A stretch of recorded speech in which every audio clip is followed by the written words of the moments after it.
ಯಾರು ಮಾಡದೇ ಇರೋ ಕೆಲಸಗಳನ್ನ ಈ ಸಮುದಾಯ ಮಾಡ್ತಾ ಇದ್ದಾರೆ. ಸಾವಿರಾರು ವರ್ಷಗಳಿಂದ ಅಕ್ಷರ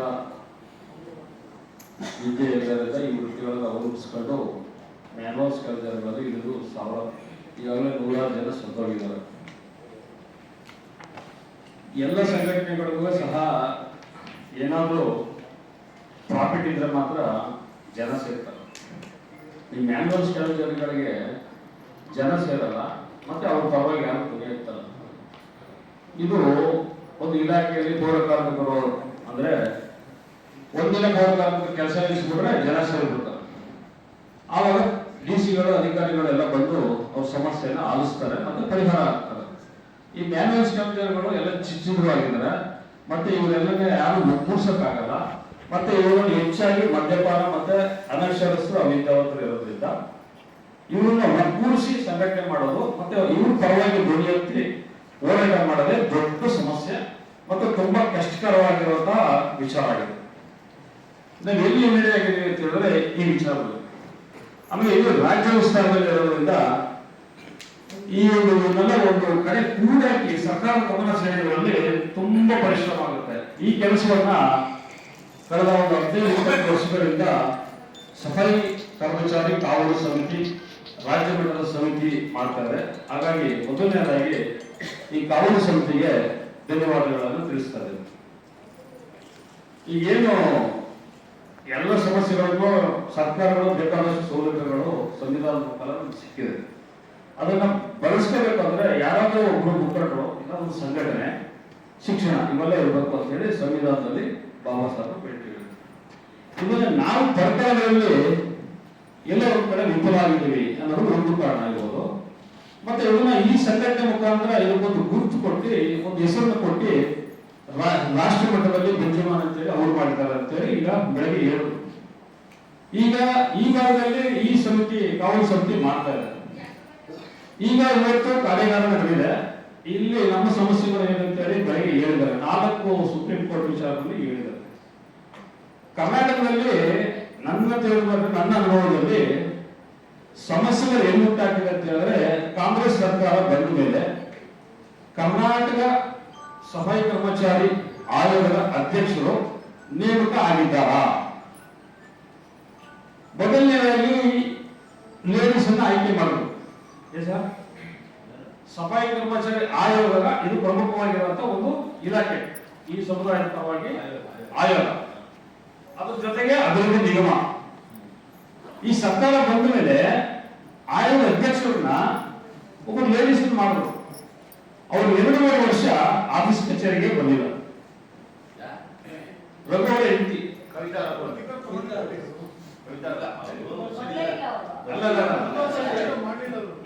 ನನಗೆ ಗೊತ್ತ ವಿಚಾರ.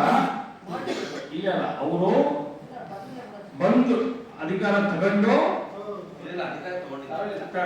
ಮತ್ತೆ ಏನ್ ಮಾಡಿದ್ರು ಅವರು ಎಲ್ಲಿವರೆಗೂ ಆಯ್ಕೆ 2 ವರ್ಷ ಖಾಲಿ ಇತ್ತು. ಆದ್ರೆ ಈ ಸಮಸ್ಯೆ ಏನಾಯ್ತು? ಈ ನಿಮ್ಮ ಕಾವಲು ಸಮಿತಿ ತಗೊಂಡಲ್ಲಿ ಅಲ್ಲಿಗೆ ಆಯೋಗ ಕೊಡ್ಬೇಕಲ್ಲ, ಸಮಸ್ಯೆಗಳ ಮುಂದಿರ್ಬೇಕಲ್ಲ, ನಮ್ಮ ಸಮಸ್ಯೆಗಳ ಅಲ್ಲಿಗೆ ನಾವು ಮುಂದುವರಿಸಬೇಕಲ್ಲ. ಅಲ್ಲಿ 2.5 ವರ್ಷ ನಮಗೆ ಕುಂಠಿತ ಆಗೋದಕ್ಕೆ ಪ್ರಮುಖವಾದ ಕಾರಣ ಆಯಿತು ಅಂತ ನನ್ನ ಒಂದು ಅನಿಸಿಕೆ. ಅಧ್ಯಕ್ಷರೇ, ನನ್ನ ಅಭಿಪ್ರಾಯ ತಿಳಿಸ್ತಾ ಇರೋದು. ಯಾಕಂದ್ರೆ ಒಂದು ಸ್ಟೇಷನ್ ಇಲ್ಲ ಅಂದ್ರೆ ಗಲಾಟೆ ಕಂಪ್ಲೇಂಟ್ ತಗೊಳಕ್ಕೆ ಸ್ಟೇಷನ್ ಇಲ್ಲ ಅಂದ್ರೆ ಸಬ್ ಇನ್ಸ್ಪೆಕ್ಟರ್ ಅಂದ್ರೆ ನಮ್ಮ ಕೆಲಸಗಳಾಗಲ್ಲ, ಸಮಸ್ಯೆಗಳು ಕೇಳ್ತದೆ. ಯಾವಾಗ ಆಯೋಗ 2.5 ವರ್ಷ ಬ್ಯಾನ್ ಆಯ್ತು, ಸದಸ್ಯರು ಕೂಡ ಇಲ್ಲ, ಯಾರು ಆಗಿಲ್ಲ. ಅಲ್ಲ ಸರ್, ಇಲ್ಲ ಸಫಾಯಿ ಕರ್ಮಚಾರಿ ಇಲ್ಲ, ಸಮಾಜ ಕಲ್ಯಾಣ ಇಲಾಖೆ ಅವರು 100 ನಿಗಮಗಳು 100 ಆಯೋಗಗಳು ಇರ್ತಾರೆ. ಅಲ್ಲ, ಇಲ್ಲಿ ನಮ್ಮಲ್ಲಿ ಆಯೋಗದ ಅಧ್ಯಕ್ಷರನ್ನ ನೇಮಕ ಮಾಡಿರೋದೇ ಅದು 2.5 ವರ್ಷ ಖಾಲಿ ಆಗಿತ್ತು. ಅದು ಸ್ವಲ್ಪ ತಡವಾಯಿತು ಕೆಲಸಗಳು ಅಂತ ಹೇಳಿ ನನ್ನ ಅಭಿಪ್ರಾಯ. ಚಟುವಟಿಕೆಗಳಿಲ್ಲ. ಇವತ್ತು ನೀವು 1.5 ವರ್ಷ ಮೀಟಿಂಗ್ ಕರೆದಿಲ್ಲ, ಚಟುವಟಿಕೆಗಳಿಲ್ಲ. ಇವತ್ತು ಕರೆದಿದ್ದೀರಾ, ಇವತ್ತು ಚುರುಕಾಯ್ತು, ನಾವೆಲ್ಲ ಬಂದಿದ್ದೀವಿ. ಏನೋ ಒಂದು ಸಂಘಟನೆ ಒಂದು ರೂಪಕ್ಕೆ ಬರ್ತದೆ. ಕ್ರಿಯಾಶೀಲವಾಗಿರ್ಬೇಕು. ಸರ್ಕಾರನೇ ಕ್ರಿಯಾಶೀಲತೆಯನ್ನು ನಮ್ಮನ್ನು ಬೆಳವಣಿಗೆ ಮಾಡೋದ್ರಿಂದ ಯಾವುದೇ ಆಯೋಗದಲ್ಲಿ ಮಾಡಿಲ್ಲ ಅಂದ್ರೆ ಸಫಾಯಿ ಕರ್ಮಚಾರಿ ಆಯೋಗದ ಅಧ್ಯಕ್ಷರನ್ನ ನೇಮಕ ಮಾಡಿ ಚಾಲನೆ ಕೊಡಬೇಕಾಗಿರೋದು ಸರ್ಕಾರದ ಕರ್ತವ್ಯ. ಇದರಲ್ಲಿ ಲೋಪ ಆಗಿದೆ. ಇಲ್ಲಿ 2-3 ವರ್ಷ ಕೆಲಸ ಆಯ್ತು. ಅದಾದ ನಂತರ ಒಬ್ಬೊಬ್ಬರು ಆಯ್ಕೆ ಆದ್ರು. ಫಸ್ಟ್ ಅವರು 2-3 ಜಿಲ್ಲೆಗೆ ಬಂದ್ರು, ಮನವಿಗಳೆಲ್ಲ ಕೊಟ್ರಿ. ಎಷ್ಟು ಮನವಿಗಳು ಕೊಟ್ಟರು ಅಂದ್ರೆ ಸುಮಾರು 800 ಜನ ಕೊಟ್ಟರು ಮನವಿ. ಈಗ ಎಷ್ಟೋ ಜನ ಹೇಳ್ತಾ ಇದ್ರಲ್ಲ, ನಿಮ್ಗೆ ಮನವಿ ಕೊಟ್ಟರಲ್ಲ, ಈಗ ಬೆಳಗ್ಗೆ ಕೊಟ್ಟರು. ಅದೇ ಸಮಸ್ಯೆಗಳು ತುಂಬಾ ಇರ್ತವೆ. ಆದ್ರೆ ಅಷ್ಟು ಸಾಲುಗಳು ಮಾಡಕ್ಕಾಗಲ್ಲ. ಆಯೋಗದ ಅಧ್ಯಕ್ಷರು, ಸೆಕ್ರೆಟರಿ, ಅಲ್ಲಿ ಯಾರು 2 ಮೆಂಬರ್ ಅವ್ರು ಆಯ್ಕೆ ಇಲ್ಲ. ಇವೇ ನನ್ನವರು ವಿಳಂಬಕ್ಕೆ ಕಾರಣ. ಈಗ ಆಗಿದ್ದಾರೆ. ಈಗ ನಮ್ಮ ಶಂಕರ್ ಅವರು ಆಯ್ಕೆ ಇದ್ದಾರೆ. ಈಗ ಮುಂದಿನ ದಿನಗಳಲ್ಲಿ ಅವರು ಆಗ್ತಾರೆ. ಈಗ ಎಲ್ಲಿ ಗೊತ್ತು ಬೇರೆ ಕಡೆ ಹೋಗಿದ್ದಾರೆ. ಇದು ಒಂದು ಕಡೆ ಅಂತ ನನ್ನ ಅಭಿಪ್ರಾಯ. ಎರಡನೇದು ಸಫಾಯಿ ಕರ್ಮಚಾರಿ ಅಭಿವೃದ್ಧಿ ನಿಗಮದಲ್ಲೇ ಈಗ 6 ತಿಂಗಳಿಗೆ ಅಭಿವೃದ್ಧಿ ನಿಗಮದ ಅಧ್ಯಕ್ಷತೆ ಅಂತ ಮಾಡಿದ್ರು. ಈಗ ನೋಡೋರು ಎಲ್ಲ ಕೆಲಸಗಳು ಈಗ ಅನುಕೂಲ ಮಟ್ಟಿಗೆ ಆಗ್ತದೆ. ಇದು ಒಂದು ಕಡೆ. ಈಗ ನಾವು ಏನ್ ಮಾಡ್ಬೇಕು ಅಂತ ಹೇಳಿದ್ರೆ, ಈ ಸಂಘಟನೆ ನನ್ನ ಒಂದು ಅಭಿಪ್ರಾಯದಲ್ಲಿ ನೀವು ಇಷ್ಟು ಸರ್ಕಾರನೇ ಮಾಡೋ ಕೆಲಸವನ್ನ ನೀವು ಮಾಡ್ತಾ ಇದ್ದೀರಲ್ಲ, ನಿಮ್ಗೆ ನಾವು ಟ್ಯಾಕ್ಸ್ ಹೇಳ್ಬೇಕು ಈ ಸಮುದಾಯದ ಪರವಾಗಿ. ಇವನ್ನೆಲ್ಲ ಒಂದು ಕಡೆ ಕೂಡಿದ್ದೀರಿ, ಒಂದು ಸಾಲ ಮಾಡ್ತಿದ್ರಲ್ಲ, ಇದಕ್ಕೆ ದುಡ್ಡು ಕಾಸು ಖರ್ಚು, ಇದರಲ್ಲಿ ಎಲ್ಲ ರೀತಿಯಲ್ಲೂ ವೀಕ್ ಆಗಿರುವಂತ ವರ್ಕರ್ಸ್ ಸಂಘಟನೆ ಮಾಡ್ತಿದ್ರಲ್ಲ, ಇದಕ್ಕೆ ನಾವು ಯಾವಾಗಲೂ ಋಣಿ ಆಗಿರ್ತೀವಿ. ನಾವು ಇವತ್ತು ನಾನಿಂದ ಫಸ್ಟ್ ಟೈಮ್ ಬಂದಿರೋದು ಮೀಟಿಂಗ್ಗೆ. ಓಮಲೇಶ್ ಅವರ ಸಂಪರ್ಕ ನನಗೆ 60 ವರ್ಷ ಇತ್ತು. ಆದ್ರೆ ಈ ಸಂಘಟನೆ ನಾನು ಇನ್ವಾಲ್ವ್ ಆಗಿರಲಿಲ್ಲ. ನಾವು ರಾಜ್ಯ ಮಟ್ಟದ ಬೋರ್ಡ್ ಸಂಘದಲ್ಲಿರೋರು. ಹಾಗಾಗಿ ಬಂದ್ರೆ ಈಗ ನಾನು ನಮ್ಮ ಕಾಂಗ್ರೆಸ್ ಸಮಿತಿಗೆ ನಾನು ಮನವಿ ಮಾಡ್ತಾ ಇದ್ದೀನಿ. ಸಮಸ್ಯೆಗಳು 1000 ಇದ್ದಿರ್ತವೆ. ಪರಿಹಾರ ಆಯಾ ಮಟ್ಟದಲ್ಲಿ ನಾವುಗಳೇ ಮಾಡಬೇಕು. ನಮ್ಮ ಕೈಯಲ್ಲೇ ಇರೋದು, ಬೇರೆ ಯಾರು ಮಾಡಲ್ಲ. ಅದಕ್ಕೆ ನಾವು ಹೋರಾಟಗಳು ಮಾಡಬೇಕು. ಮೈಸೂರು ಜಿಲ್ಲೆಯಲ್ಲಿ ಇವಾಗ ಅತಿ ಹೆಚ್ಚು ಸಫಾಯಿ ಕರ್ಮಚಾರಿ ಮ್ಯಾನ್ಯುವಲ್ಸ್ ಕೆಲಸಗಳು ಇದಾವೆ ಅಂತ ಒಂದು ಬೆಳಗ್ಗೆ ಒಂದು ಸುದ್ದಿ. ಇದು ವರದಿಯನ್ನ ನಾವು DCF ಸರಿ ತಗೊಳ್ತೀವಿ. ನಿಮ್ಗೇನಾದ್ರು ಇದ್ರೆ ನಾವು ಕೊಡಿ.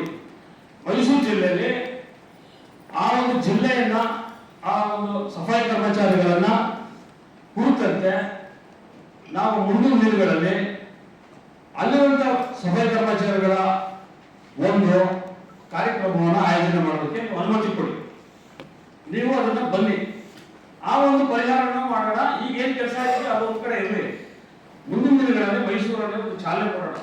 ಇವತ್ತು ಕಾಂಗ್ರೆಸ್ ಸಮಿತಿ ಮೈಸೂರೊಳಗೆ ಒಂದು ಹೆಜ್ಜೆ ಇಟ್ಟು ಅಲ್ಲಿಂದನೇ ಪ್ರಾರಂಭ ಆಗಿದೆ ಅಂತ ನನ್ನ ಒಂದು ಅನಿಸಿಕೆ. ಅದಕ್ಕೆ ಅವಕಾಶ ಮಾಡಿಕೊಡ್ಬೇಕು ಅಂತ ಹೇಳಿ ಕೇಳ್ಕೊಳ್ತಾ ಇದ್ದೇನೆ. ಮತ್ತೊಂದು ವಿಚಾರ ಏನಂತಂದ್ರೆ, ಎಲ್ಲಾ ಜಿಲ್ಲೆಗಳಿಗೆ ಯಾರು ವೀಕ್ ಆಗಿದ್ದಾರೆ ಜಿಲ್ಲಾಧ್ಯಕ್ಷರೆಲ್ಲ ಬದಲಾವಣೆ ಮಾಡ್ಬಿಡಿ. ನನ್ನ ಮನವಿ. ಒಂದು ಕ್ರಿಯಾಶೀಲ ಎಲ್ಲ ಕಣ್ಣು ಕೈಯು ಕಾಲು ಎಲ್ಲ ಕೆಲಸ ಮಾಡ್ತಾರೆ ಈ ಕಾರ್ಮಿಕರಿಗೆ ಪರಿಹಾರ ಆಗೋದು. ಯಾರು ಜಿಲ್ಲಾಧ್ಯಕ್ಷಗಳಿದಾರೋ, ಯಾರು ಪದಾಧಿಕಾರಿಗಳು ಸರಿಯಾಗಿ ಕೆಲಸ ಮಾಡ್ತಿರೋ ಅವ್ರಿಗೆ ಒಂದು ನೋಟಿಸ್ ಅನ್ನ ಕೊಟ್ಟು, ತಿಳುವಳಿಕೆ ಕೊಟ್ಟು ಅವ್ರನ್ನ ಬದಲಾವಣೆ ಮಾಡಿ, ಆಲ್ಟರ್ನೇಟ್ ಮಾಡಿ. ರಾಜ್ಯ ಮಟ್ಟದಲ್ಲಿ ಸಮಿತಿಯಲ್ಲಿ ಯಾರಾದ್ರೂ ಕರೆಕ್ಟಾಗಿ ಕೆಲಸ ಮಾಡಿಲ್ವೋ ಅವ್ರಿಗೆ ನೀವು ತಿಳುವಳಿಕೆ ಮಾಡಿ ರಾಜ್ಯ ಸಮಿತಿಯನ್ನೇ ಭದ್ರವಾಗಿ ಮಾಡ್ಕೊಳ್ಳಿ. ಈಗ ನಮ್ಗಿರೋದು ಕಾಂಗ್ರೆಸ್ ಸರ್ಕಾರ 2 ವರ್ಷ. ಈಗ ಅನ್ನೋರು ಹೇಳೋದು DK ಶಿವಕುಮಾರ್ ಹತ್ರ ಭೇಟಿ ಮಾಡ್ತೀವಿ ಅಂತ ಹೇಳಿ ಅವ್ರು ಕರ್ಕೊಂಡು ಹೋಗ್ತಾರೆ. ನಾವೆಲ್ಲ ಕರ್ಕೊಂಡು ಹೋಗೋದಿನ ಹೋಗ್ಬೇಕು ಅವ್ರ. ಅದು ಒಂದು ಕಾರ್ಯಕ್ರಮ ಆಗಲಿ. ಆಮೇಲೆ ಕೇಂದ್ರ ಸರ್ಕಾರದಿಂದ ಸುಪ್ರೀಂ ಕೋರ್ಟ್ ಈಗಾಗಲೇ ರಾಷ್ಟ್ರವ್ಯಾಪಿ ಸಭೆ ಮಾಡಬೇಕು ಅಂತ ಹೇಳಿ ಅವರು ನಮ್ಮ ಇವರು ಹೇಳಿದ್ರು. ಶಾಮ್ ಹೇಳಿದ್ರು. ಸರ್ವೇದೇ ಮೇನ್ ಪ್ರಾಬ್ಲಮ್. ಸರ್ವೆ ಇಲ್ಲದೆ ಎಷ್ಟೋ ಜನ ನೋಡ್ತಾ ಇದ್ದಾರೆ. ಸರ್ವೆ ಆಗಿರೋರಿಗೆ 40,000 ರೂಪಾಯಿ ಬಿಟ್ಟು ಇನ್ನೇನು ಬಂದಿಲ್ಲ. ಅವ್ರ ಕಡೆ ಇನ್ನೊಂದು ಹೊಸ ಸರ್ವೆ ಆಗಬೇಕು. ಎಷ್ಟೋ ಜನ ಬಿಟ್ಟೋಗೈತೆ. ಇದ್ರ ಮಧ್ಯದಲ್ಲಿ ಈ ಕೆಲಸಗಳೇ ಮಾಡದೇ ಇರೋ ಸರ್ವೆ ಸೇರಿಸಿದ್ದಾರೆ. ಇದು ಒಂದು ಪ್ರಾಬ್ಲಮ್. ಅದನ್ನ ಒಂದ್ ಕಡೆ ಇಡೋಣ. ಹೊಸ ಸರ್ವೆ ಆಗ್ಬೇಕು, ಅದಕ್ಕೆ ಅವಕಾಶ ಆಗ್ಬೇಕು. ಈಗ ಕೆಳಗಡೆ ನಮ್ಮ ಅವರು ಹೇಳಿದ್ರು ಸರ್ವೆ ಆಗಬೇಕು ಅನ್ನೋದು ತುಂಬಾ ಜನ ಇದೆ. ಯಾಕಂದ್ರೆ ಬೆನಿಫಿಟ್ಸ್ ತುಂಬಾ ಸಿಗುತ್ತೆ ಅನ್ನೋದು ಒಂದ್ ಕಡೆ. ಯಾರು ಶ್ರೀಮಂತರಿದ್ದಾರೆ ಅವರು ಇದನ್ನು ಸರ್ವೆ ಸೇರ್ಕೊಂಡ್ಬಿಟ್ಟಾರೆ. ಇದು ಒಂದ್ ಕಡೆ. ಇದ್ರ ಮಧ್ಯದಲ್ಲಿ ಸರ್ವೆ ಸೇರಿಸಬೇಕು ಅಂದ್ರೆ ಅಧಿಕಾರಿಗಳು ಯಾರು ಹೋಗ್ತಾ ಇಲ್ಲ.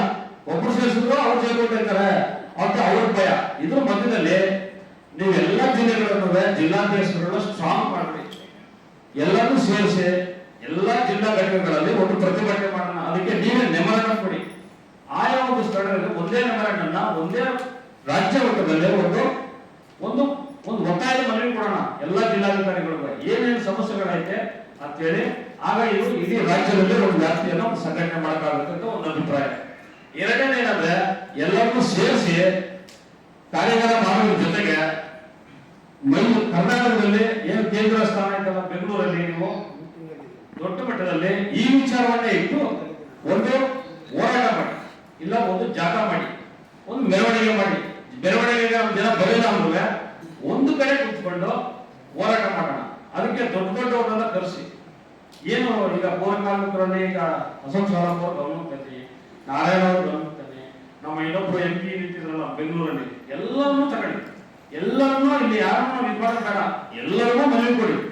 ಎಲ್ಲರನ್ನೂ ತಂದು ಏನು ಫ್ರೀಡಮ್ ಪಾರ್ಕ್ ಅಲ್ಲೇ ಒಂದು ಹೋರಾಟನ ಹಮ್ಮಿಕೊಳ್ಳಿ ಅಂತ ನನ್ನ ಒಂದು ಮನವಿ. ಇಷ್ಟು ಮಾಡಿದ್ರೆ ಹಂತವಾಗಿ ಸ್ವಲ್ಪ ಒಂದು ಚುರುಕಾಯ್ತದೆ.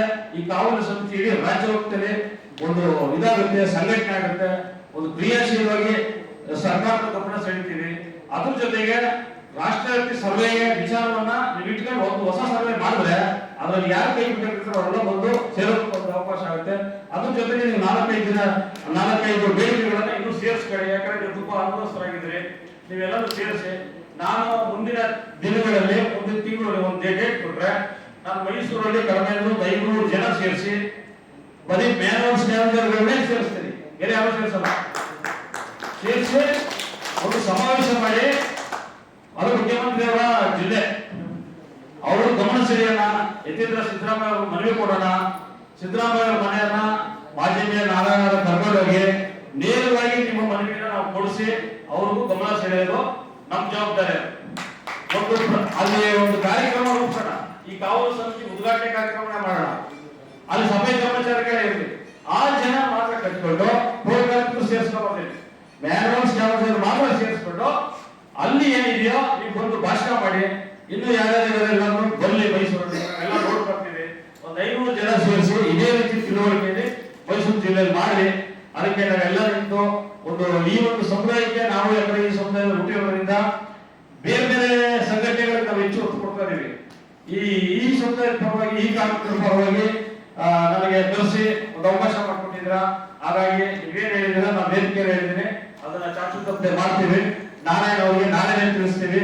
ಅದ್ರ ಕಾರ್ಯಕ್ರಮನ ನಾವು ನಿಯೋಜನೆ ಮಾಡಿ ಟೌನ್ ಹಾಲ್ ಮಾಡೋಣ. ಅದಕ್ಕೆಲ್ಲ ನಿಮ್ಮೆಲ್ಲ ಸಹಕಾರ ಮಾಡಿದ್ರೆ ಅದರ ಒಂದು ಎಲ್ಲ ಖರ್ಚುಗಳನ್ನು ಮಾಡಿ ಅಚ್ಚುಕಟ್ಟಾಗಿ ನಿಮಗೂ ಗೌರವ ಸಲ್ಲಿಸ್ತೀವಿ. ನಮ್ಮ ಸಮುದಾಯದ ಪರವಾಗಿ ನಾವು ಸಹಾಯ ಇರ್ತೀವಿ ಅಂತ ಹೇಳ್ತಾ ನನ್ನ ಮಾತು ಮುಗಿಸ್ತೀನಿ. ಜೈ ಭೀಮ್, ಜೈ ಭಾರತ್.